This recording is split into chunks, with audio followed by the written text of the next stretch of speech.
Movie stripe के पिटारे से आज आपके सामने पेश है तुर्किश की तंग गलियों से निकली एक ऐसी मास्टरपीस कहानी जो किसी भी कठोर दिल को पिघला दे। एक अकेला रहने वाला आदमी अपनी जिंदगी से बिल्कुल निराश, एकाएक उसके जीवन में एक बच्चे के कदम रखने से कैसे सब कुछ बदल जाता है, जो खुद बेसहारा होकर भी ना जाने कैसे उस अनजान बच्चे का सहारा बन बैठता है। लेकिन वो बच्चा सिर्फ उसी को दिखाई पड़ता है। थकान, बीमारी, उदासी, दर्द, गुस्सा और खुशी के पलों के बीच सिमटी ये दिलचस्प कहानी जो न केवल एक व्यक्ति और बच्चे के बीच के अनोखे रिश्ते को बयां करती है बल्कि कई सामाजिक मुद्दों को भी उजागर करती है। 2021 की Turkish movie paper lives, director Can Ulkay, IMDb 6.6। दोस्तों, हमारी एम्प्टी फैमिली, आपके ढेर सारे प्यार और सपोर्ट से हम सभी यहाँ तक पहुँचे हैं। जो नए हैं और हमें सुनते हैं लेकिन सब्सक्राइब नहीं किया, ऐसा ना करे, सब्सक्राइब तो कर दो। आपके लिए ऐसी ही कहानियां लाते रहेंगे यार। तो फिर चलिए अभी फिलहाल ये कहानी सुनते हैं। इस दुनिया के हर जगमगाते शहर के दो खौफनाक चेहरे होते हैं। एक तो उसका वो हिस्सा जहां अमीरों के बड़े बड़े घर होते हैं, शानदार गाड़ियां और देर रात तक चलने वाली पार्टियां। वही शहर के दूसरे कोने में शराब और शबाब तो छोड़िए, लोगों को साफ पीने का पानी तक नहीं नसीब होता। ये कोना उन गरीबों की गलियों से गुजरता है जिसमें रह रहे लोगों की वजह से ही अमीरों का घर चमकता है। अफसोस, मेहमत भी इस्तांबुल शहर के उसी हिस्से में रहता है। 2 वक्त की रोजी रोटी के लिए कचरा उठाने का काम करता है। वो काफी दिनों से बीमार है, मगर भूखे पेट की मार उसकी बीमारी के बस में बिल्कुल भी नहीं। वो सब कुछ छोड़कर भरी बरसात में काम कर रहा है, जिसकी वजह से उसकी तबीयत और ज्यादा बिगड़ गई और बेहोश होकर वो नीचे गिरने लगा। तभी उसके एक अच्छे दोस्त गोंजालिस ने उसे संभाला। गोंजालिस उसे लेकर अस्पताल आया, लेकिन अस्पताल में डॉक्टर के लिए मरीज की बिगड़ती हालत से ज्यादा जरूरी है टोकन नंबर।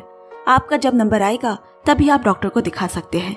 आज के बड़े बड़े अस्पतालों के भी कुछ ऐसे ही हाल है, जहां पर ना जाने कितने लोग रजिस्ट्रेशन कराने के चक्कर में बिना इलाज के ही दम तोड़ देते हैं। मगर आज मेहमत का दिन नहीं है। वो अपनी जगह पर बैठकर टोकन का इंतजार करने लगा। तभी एक औरत अपने बच्चों को गोद में लेकर डॉक्टर के सामने जोर जोर से रोने लगी। हर माँ की तरह वो भी अपने बच्चे के लिए चिंतित है। मेहमत उस महिला को देखने लगा। वो उसे उसकी माँ की याद दिला रही है जो उसके साथ नहीं रहती। कुछ देर बाद मेहमत का नंबर आया। चेक कराने पे पता चला कि उसकी एक किडनी खराब हो चुकी है। जितना जल्दी हो उसे बदल लेना जरूरी है, वरना उसकी जान भी जा सकती है। तहसीन चाचा, एक टैक्सी ड्राइवर जो उनका अच्छा दोस्त भी है, माँ बाप की तरह भी, वो उन्हें ले जाने आया है। उसने मेहमत से कहा, हमें जल्द से जल्द किडनी की व्यवस्था करनी पड़ेगी। मगर मेहमत अच्छी तरह जानता है कि किडनी मिलने से ज्यादा मुश्किल तो पैसे का होना है। तहसीन चाचा उसे इस टेंशन भरे माहौल में उसे हंसाते हैं और घर जाकर नहा लेने को कहते हैं। मेहमत ने भी थोड़ा सा मुस्कुरा दिया। तंग गलियों में एक छोटा सा कमरा, जिसे घर भी नहीं कहा जा सकता, कबाड़ खाने की तरह चीजें यहाँ से वहाँ बिखरी पड़ी है। बड़ा लापरवाही है, न उसे अपना न इस घर की कोई चिंता है। अब उसने अपने पास से एक तस्वीर निकाली, उसे बड़े गौर से देख सीने से लगाया और सो गया। आखिर कौन है वो तस्वीर में और इसे वो अपने इतने करीब क्यों रखता है? अगली सुबह सुबह मेहमत दोबारा अपने काम पे निकल पड़ा। रास्ते में उसके कई जानने वाले मिले, जिन्हें दुआ सलाम कर वो आगे चलता जा रहा है। तभी कुछ बच्चे उसके पास आकर पैसे मांगने लगे। मेहमत ने उन्हें पैसे देने से साफ साफ मना कर दिया, क्योंकि वो जानता है कि ये बच्चे उन पैसों से अपना खाली पेट नहीं भरेंगे बल्कि नशा करेंगे। हालांकि मेहमत दिल का काफी अच्छा इंसान है।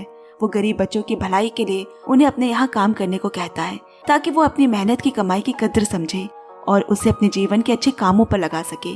वो बच्चे भी अब मेहमत के यहाँ काम करने लगे। मेहमत है ही ऐसा एक नेक दिल इंसान, कभी किसी का बुरा नहीं चाहता और हर जरूरतमंद की मदद करता है।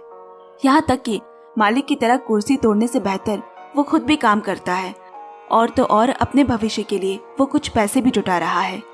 थोड़ी देर बाद गोंजालिस वहाँ आया और मेहमत को बैठकर आराम से काम करने को कहने लगा। जिस पर मेहमत बोला, दोस्त, मरना तो हर किसी को ही है, और अगर मेरी जिंदगी में मरना लिखा भी होगा तो मैं बैठे बैठे भी मर जाऊंगा। मुझे मरने से डर नहीं लगता, मुझे बस डर इस चीज से लगता है कि मरने से पहले कहीं मेरे कोई सपने अधूरे न रह जाए। वो मरने से पहले अपनी माँ को ढूंढना चाहता है और उसके पास एक बड़ी सी शानदार गाड़ी हो जिसका वो मालिक हो। मेहमत ईमानदारी से पैसे कमाता है और अपने लोगों को उनके हिस्से भी देता है, लेकिन इस काम में वो अकेला नहीं है। यहाँ उसके कई दुश्मन हैं जो उसके धंधे को तबाह करना चाहते हैं ताकि अपना काम बढ़ा सके। शाम को गोंजालिस कुछ ऐसे ही लोगों से दो दो हाथ करके कबाड़ के साथ दुकान में पहुंचा।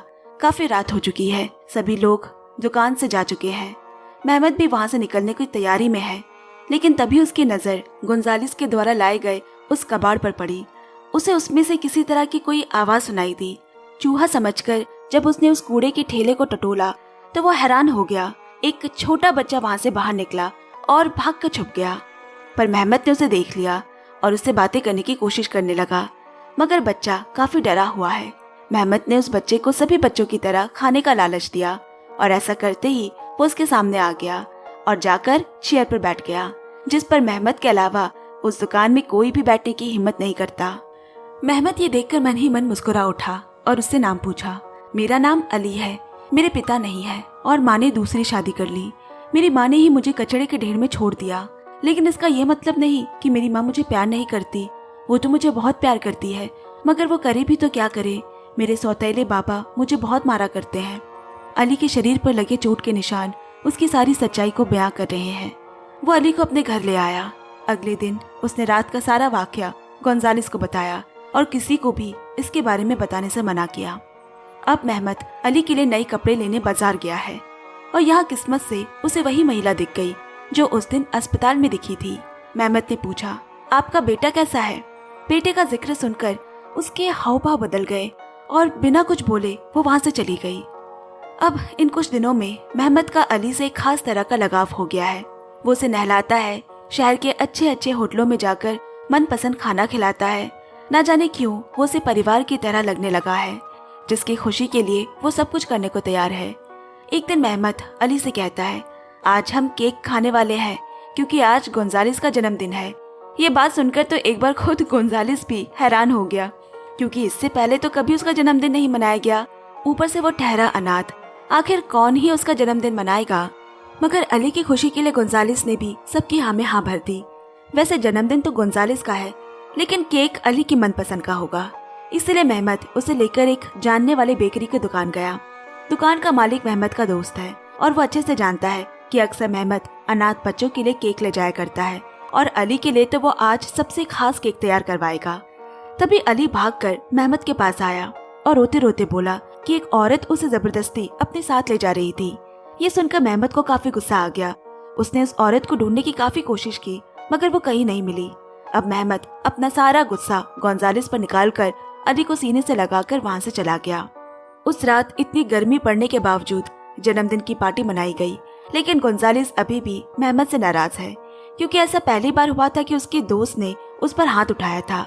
थोड़ी देर बाद मेहमत ने गोंजालिस से केक लाने को कहा। उसने वो केक चुपचाप लाकर रख भी दी और तभी मेहमत ने गोंजालिस से माफी मांगी। फिर दोनों ने अपने गिले शिकवे दूर कर अली के साथ जश्न मनाया। जब मेहमत सभी बच्चों से उनकी ख्वाहिश पूछता है, एक बच्चे ने कहा, मैं मरना चाहता हूँ क्योंकि मेरी माँ बचपन में ही चल बसी और अगर मैं बड़ा होकर मरूंगा तो मेरी माँ मुझे पहचान नहीं पाएगी ना। अचानक माहौल में एक भारीपन सा छा गया और एक सन्नाटा पसर गया। मेहमत उस बच्चे की आंखों में एकटक देखने लगा और उसकी जगह खुद को महसूस करने लगा। आखिर उसकी माँ भी तो उससे बचपन में बिछड़ गई थी। अब अगली सुबह अचानक अली कहीं नजर नहीं आ रहा। मेहमत ने घर का कोना कोना खंगाल डाला, लेकिन अली कहीं नहीं मिला। बाहर जाकर भी वो हर एक इंसान से अली के बारे में पूछ रहा है, उसे पागलों की तरह ढूंढ रहा है, लेकिन अली का कोई अता पता नहीं। थक हार कर वो वापस घर लौटा तो उसे अली सोफे पर बैठा नजर आया। उसकी तो जैसे जान में जान आई, मानो कोई कीमती चीज उसे वापस मिल गई हो जो कहीं खो गई थी। तुम कहाँ चले गए थे अली? तुम्हें मालूम है कितनी फिक्र कर रहा था मैं तुम्हारी। अली बोला, मुझे सपने में ना माँ दिखाई दी थी। वो मुझे एक जगह लेकर गई थी, बस उसी जगह पर उन्हें ढूंढने गया था। फिलहाल मेहमत को इन सब बातों से कोई फर्क नहीं पड़ता। उसके लिए तो ये जरूरी था कि अली वापस आ चुका है। अली ढेर सारे पैसे कमाना चाहता है ताकि वो माँ को अपने सौतेले बाबा से अलग अपने साथ रख सके। मेहमत बोला, मैं तुम्हारी मदद कर सकता हूँ, मेरे पास बहुत पैसे भी है, लेकिन पहले अपना घर दिखाना पड़ेगा। अब एक दिन तहसीन चचा मेहमत से मिलने आए। उन्हें गोंजालिस ने अली के बारे में सब बता दिया है। तहसीन चचा ने बचपन से ही गोंजालिस और मेहमत साथ में बड़े होते हुए देखा है। वो भी उन्हें बिल्कुल उसी तरह मिले थे जिस तरह अली मेहमत को मिला है। तहसीन चाचा मेहमत को समझाते हैं, तुम्हें अली को उसकी माँ या पुलिस को वापस कर देना चाहिए। उसकी माँ जानबूझकर उसे वहाँ छोड़कर गई थी। लेकिन मेहमत ये मानने को तैयार नहीं कि एक माँ ऐसा कैसे कर सकती है। जिस बच्चे को उसने 9 महीने अपने गर्भ में पाला, उसकी जरूर कोई मजबूरी रही होगी। वो अली के बारे में और कुछ भी सुनने को तैयार नहीं, क्योंकि कहीं न कहीं अली में वो खुद के बचपन को ढूंढता है। उसने फैसला किया कि वो अली की परवरिश बिल्कुल वैसा ही करेगा जैसे तहसीन चाचा ने उसकी और गोंजालिस की थी। तहसीन चाचा गुस्से में ये कहकर वहाँ से चला गया कि तुम्हारी तबीयत बिल्कुल भी ठीक नहीं है, तुम ये सब आखिर क्या कर रहे हो। अली के साथ मेहमत खुश रहता है। इतने समय बाद उसे खुश रहने की कोई वजह मिली है। अगले दिन मेहमत अली के लिए अपने हाथों से एक हाथ घड़ी बनाकर तोहफे में उसे देता है, जिससे वो शहर का सारा कूड़ा उठाकर न केवल पैसे कमा सकता है बल्कि अपना घर भी ढूंढ सकता है। दोनों उस गाड़ी से पूरे शहर का कूड़ा उठाते और खूब मस्ती करते। दोनों काफी खुश है। ये वो यादगार लम्हा दोनों बिता रहे हैं जहाँ ना तो मेहमत को अकेलापन सता रहा है और ना ही अली को उसकी माँ की याद आ रही है। ऐसे दिन बीतने लगे। एक रात मेहमत अपने पास रखी उसी तस्वीर को फिर से देखता है। उसके बाद वो दुकान किसी काम से आया, लेकिन अचानक तबीयत ज्यादा बिगड़ने की वजह से वो वापस घर को लौटने लगा। रास्ते में मेहमत को अली बेहोश पड़ा मिला। आसपास के बदमाश बच्चों ने उसे कुछ नशे की चीज खिला दी है। अली की हालत देख मेहमत खुद की तबीयत भूल बैठा। वो उसे तुरंत घर ले आया और उसे होश में लाने की बहुत कोशिश कर रहा है। थोड़ी देर बाद अली को होश आने पर वो मेहमत को ही अपना सौतेला बाप समझकर जोर जोर से उसे मारने लगा, जो रोज उसे और उसकी माँ पर जुल्म करता है। काबू से बाहर हो चुका अली को मेहमत बहुत समझाने की कोशिश करता है, लेकिन अली उसकी एक बात नहीं सुन रहा। इधर बेचारे मेहमत की तबीयत भी और बिगड़ने लगी। यहाँ अली कुछ और न कर सका तो उसने मेहमत की वही तस्वीर फाड़ डाली जो मेहमत हर वक्त देखा करता और सीने से लगाकर सुकून की नींद सो जाता। मेहमत रोता चिल्लाता रह गया। दरअसल ये उसकी माँ की इकलौती तस्वीर थी। किसी छोटे बच्चे की तरह मेहमत उस तस्वीर को पकड़कर रो रहा है। तभी गोंजालिस ने वहां आकर उसे संभाला। अगली सुबह दवाई खाकर मेहमत अली को लेकर फिर अपने काम पर निकल पड़ा। कूड़ा उठाते उठाते आज अली मेहमत को अपने घर ले आया और घर के बाहर अपने सौतेले पिता को देख वो डर कर मेहमत के पीछे छुप गया। तुरंत मेहमत का उसके सौतेले पिता का पीछा करने के बाद भी एक समय में वो अचानक गायब हो गया। जब वो वापस आया तो देखा अली एक कचड़े के डिब्बे में पड़ा है और उसके चेहरे पर चोट के कुछ निशान हैं। मेहमत को लगा वहाँ और भी लड़के जो कूड़ा इकट्ठा कर रहे हैं, उन्होंने ही अली को मारा है। गुस्से में मेहमत ने उन पर हाथ उठाए, लेकिन उनकी संख्या में ज्यादा होने के कारण वो सभी मिलकर मेहमत को काफी बुरी तरह से घायल कर देते हैं। खुशकिस्मती से वहाँ मौके पर गोंजालिस पहुंच गया। मेहमत के गंभीर चोटों को देख वो उसे तुरंत अस्पताल ले आया। मेहमत के होश आने पर उसे एक बार फिर वही औरत नजर आई जो उस दिन उसे अस्पताल में और कपड़े की दुकान पर दिखी थी। मेहमत उससे फिर से वही सवाल करता है, तुम्हारा बच्चा कैसा है? जवाब में इस बार भी वो कुछ नहीं कहती और उसे आराम करने को कहकर वहां से चली जाती है। मेहमत गोंजालिस से अली के बारे में पूछता है तो पता चला कि अली कहीं गायब हो गया है। ये सुनकर मेहमत पागल जैसा हो गया। वो उसी वक्त अपने शरीर में लगी सारी दवाई निकालकर अली को ढूंढने जाने वाला है। तभी गोंजालिस किसी तरह बड़ी मुश्किल से उसे रोकता है। अब अस्पताल से डिस्चार्ज के बाद मेहमत घर न जाकर सबसे पहले दुकान आया और वो सारे पैसे निकालने लगा जो पैसे उसकी जिंदगी भर की पूंजी है। वो सारे पैसे लेकर अली के घर की तरफ निकल गया ताकि वो अली और उसकी माँ को उस हैवान इंसान से आजाद करवा सके, उन्हें वो जिंदगी दे सके जो उसे कभी नहीं मिल पाई। लेकिन तभी वहाँ तहसीन चाचा भी आ गए। वो उसे रोकने की कोशिश करते हुए बोले, मेहमत ये पैसे तुम रखो, ये तुम्हें तुम्हारे खराब समय में काम आएगा। लेकिन मेहमत की जिद और पागलपन के आगे उन्हें भी हार माननी पड़ी और अपनी जान बचाने के लिए वो मेहमत को जाने देते हैं। डगमगाते कदमों से वो सीधे अली के घर जा पहुंचा। दरवाजा खटखटाने पर एक बूढ़ी महिला ने दरवाजा खोला। मेहमत उसके सामने अपने सारे पैसे दिखाकर कहता है, ये लो, ये सारे पैसे ले लो और मुझे अली को वापस कर दो। तभी उस बूढ़ी महिला का पति आकर वो सारे पैसे फेंक हमें शांति से जीने दो कहकर दरवाजा बंद करने ही गया कि इतने में मेहमत छुरा दिखाकर उनसे अली के बारे में पूछने लगा।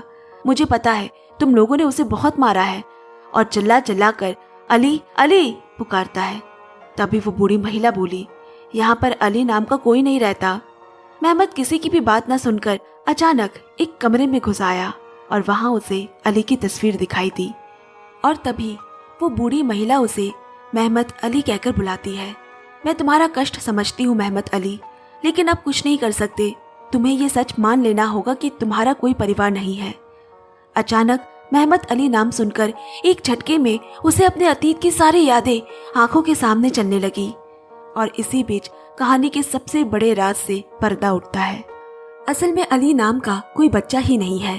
अली मेहमत के ही बचपन की यादें हैं और वो औरत जिसे बार बार देखा करता है वो असल में उसी की माँ है। छोटे में उसके सौतेले पिता ही उसे जानवरों की तरह मारा पीटा करते थे और तब उसके असहाय माँ ने उसे उसके सौतेले पिता के हाथों से बचाने के लिए कचड़े के गाड़ी में रख दिया और उस दिन के बाद से वो कभी अपने बच्चे को नहीं देख पाई। उत्पीड़न से भरे बचपन और कठिन जीवन संघर्ष के बीच फंसा मेहमत कभी कभी हकीकत और काल्पनिक में अंतर नहीं कर पाता।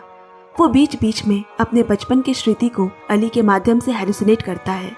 इसके बारे में गोंजालिस और तहसीन चाचा शुरू से ही जानते हैं और अभी तक वही मेहमत को संभालते हुए आए हैं। वो हेलुसिनेट अली को उसकी माँ से मिलाने की हर जी तोड़ कोशिश करता है। कितनी जतन से अली की देखभाल करता है, जिसकी खुशी के लिए वो सब कुछ करने को तैयार है, क्योंकि उसमें वो अपने बचपन के अली की खुशी देखता है। मेहमत अली एक ऐसा बच्चा था जिसके आंसू पोंछने वाला, प्यार से सीने से लगाने वाला कोई माँ नहीं थी। सच में हकीकत सबके लिए इतनी भी आसान नहीं होती। अब इधर मेहमत को वो सारी स्मृति, वो सारी यादें याद आने पर एकदम से टूट गया। वो यादें उसे अंदर ही अंदर खाने लगी, जिसका दर्द वो और सह नहीं पा रहा। शारीरिक और मानसिक दुर्बलता की वजह से वो सुनसान सड़क पर चलते चलते गिर पड़ा। ऐसी हालत में भी वो अपनी माँ की वही तस्वीर देख रहा है और अपनी माँ को पुकारते हुए उसकी जिंदगी की रोशनी भी उन्हीं के साथ बुझ गई। अब मेहमत अली की सारी यादें पानी में बहती उसकी माँ की तस्वीर के साथ साथ बहकर चली गई। इसी के साथ मैं ये कहानी यही समाप्त करती हूँ। धन्यवाद दोस्तों। कहानी पसंद आई तो लाइक, शेयर एंड कमेंट पक्के से करें। Keep loving and keep listening movies tribe. Love you, bye bye and take care.